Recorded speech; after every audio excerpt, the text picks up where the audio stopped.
Giving a seminar or conference presentation is a lot like a job interview. The one thing that people often make the mistake of in a job interview is to tell the interviewers everything that they've done. And what's missing is the so what factor, the why is this significant? And of course that's the thing that the job interviewer wants to hear. It's the same at a conference or at a seminar.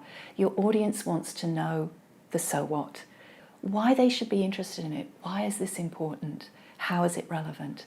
When I first started giving presentations, I felt that I had to convey all of the information I had, all of the research that I'd done. The temptation is to try and over-impress your audience with how difficult your idea is, how complicated your idea is, and the level of terminology. It's very tempting to go into using a lot of jargon.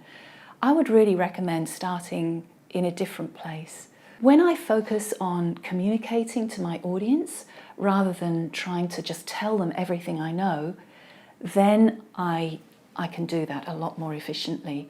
So a good question to ask is, what do they need to know?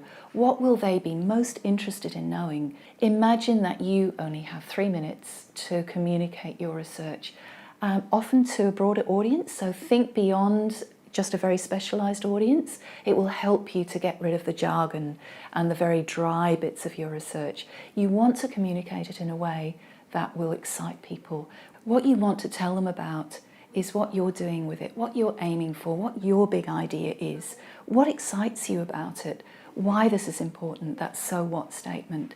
Experiment with explaining your ideas to a colleague or a friend, preferably someone who knows a little bit about your discipline, but someone who doesn't know everything about what you do, because you want to explain to them in a way that they will understand. When you can explain it in a way that they really get, that they understand, that they're interested in, that they ask questions about your research, then you know that you've nailed it. If you can do that for them, and they may or may not be friends or colleagues, they will give you an honest answer. You will get an honest impression, even from whether their eyes glaze over, whether they look interested, whether they ask questions, whether they ask appropriate questions.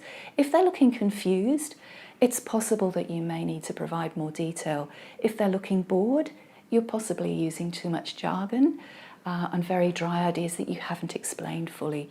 If you've got their full attention, it sounds to me like you've got the right balance of an intriguing topic where you're explaining things that's new information to them, but you're explaining it in a way that they can really get. And most importantly, they can see the bigger picture. How is this going to be applicable in the broader scheme of things, in the broader world? If they can see that potential, you've done a good job. You've done your job. You can get more study tips and advice on the Study Smarter website. Brought to you by UWA Student Services.